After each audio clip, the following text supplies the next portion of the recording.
Artificial intelligence से जुड़े खतरों को लेकर जहां दुनिया भर में शोर मचा हुआ है, वहीं अब अमेरिका की प्रसिद्ध artificial intelligence company open AI से जुड़ी एक ऐसी खबर सामने आई है जिसके बाद एआई के भविष्य और उसके नियमों से जुड़े कई मुद्दों को लेकर बहस शुरू हो गई है। हाल ही में ओपन एआई के पूर्व भारतीय अमेरिकी रिसर्चर सुचीर बालाजी की संदिग्ध परिस्थितियों में मौत हो गई थी और सैन फ्रांसिस्को के मुख्य चिकित्सा परीक्षक के कार्यालय ने इसे कथित तौर पर आत्महत्या का मामला बताया है। लेकिन मामला असल में इतना सीधा है नहीं जितना नजर आ रहा है। सुचीर बालाजी, जो सिर्फ 26 वर्ष के थे, ओपन एआई में 4 साल तक काम करने के बाद अगस्त में कंपनी से इस्तीफा दे चुके थे।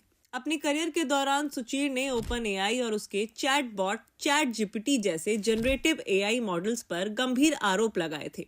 उन्होंने बीते अक्टूबर में द न्यूयॉर्क टाइम्स के साथ एक इंटरव्यू में बताया था कि ओपन एआई चैट जीपीटी के लिए कॉपीराइट जैसे कानूनों का उल्लंघन कर रहा था। सुचीर ने एआई मॉडलों को प्रशिक्षित करने के लिए कॉपीराइट सामग्री के इस्तेमाल को लेकर अपनी चिंताओं का भी इजहार किया था। सुचीर बालाजी ने अमेरिका के बर्कले स्थित कैलिफोर्निया यूनिवर्सिटी से कंप्यूटर साइंस की पढ़ाई की थी और कॉलेज में पढ़ाई के दौरान ही उन्होंने ओपन एआई और स्केल एआई में इंटर्नशिप करना शुरू कर दिया था। इसके बाद उन्होंने ओपन एआई में अपना करियर शुरू किया और शुरुआती दौर में वेब जीपीटी पर काम किया।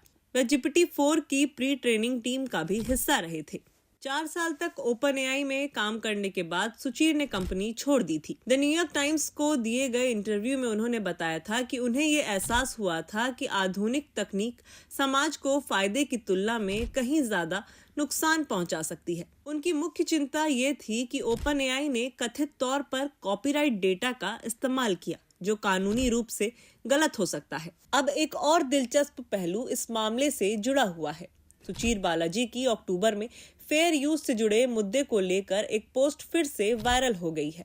इस पोस्ट में सुचीर ने लिखा था, शुरुआत में मुझे कॉपीराइट और डेटा के फेयर यूज के बारे में ज्यादा जानकारी नहीं थी, लेकिन जनरेटिव एआई कंपनी के खिलाफ दायर सभी मुकदमों को देखने के बाद मैं इसे लेकर उत्सुक हो गया था। सुचीर ने लिखा था, जब मैंने इसे बेहतर ढंग से समझने की कोशिश की तो मैं इस निष्कर्ष पर पहुंचा कि बहुत सारे जनरेटिव एआई प्रोडक्ट्स के लिए उचित उपयोग एक बहुत ही अविश्वसनीय प्रतिवाद की तरह है। सोशल मीडिया पर इसे लेकर हंगामा हुआ तो दुनिया के सबसे अमीर शख्स और एक्स के मालिक एलन मस्क भी इसमें कूद गए।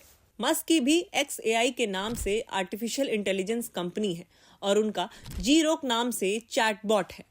मस्क ने सुचीर की मौत से जुड़े खबर की एक पोस्ट पर अपने एक्स हैंडल से प्रतिक्रिया दी है। प्रशासन ने बेशक सुचीर की मौत को आत्महत्या का मामला बता दिया है, लेकिन इसके बाद भी सुचीर की मौत को लेकर ओपन एआई जैसी संस्थाओं पर कई सवाल उठाए जा रहे हैं। कॉपीराइट के उल्लंघन से जुड़ा मामला कितना गंभीर है, इसका अंदाजा इस बात से लगाया जा सकता है कि पिछले 2 वर्षों में कई लोगों और व्यवसायों ने ओपन एआई सहित विभिन्न एआई कंपनियों पर मुकदमा दायर किया है। इन लोगों ने आरोप लगाया है कि इन कंपनियों ने अपनी टेक्नोलॉजी को प्रशिक्षित करने के लिए अवैध रूप से कॉपीराइट सामग्री का उपयोग किया है। एआई को लेकर तमाम तरह के सवाल हैं और इससे जुड़ी कंपनियों को लेकर विभिन्न मुकदमे भी चल रहे हैं। भविष्य को लेकर एआई से जितनी भी उम्मीदें हैं, उससे जुड़ी चिंताएं भी उतनी ही बड़ी हैं। एआई को लेकर तमाम तरह के सवाल हैं और इससे जुड़ी कंपनियों को लेकर विभिन्न मुकदमे भी चल रहे हैं।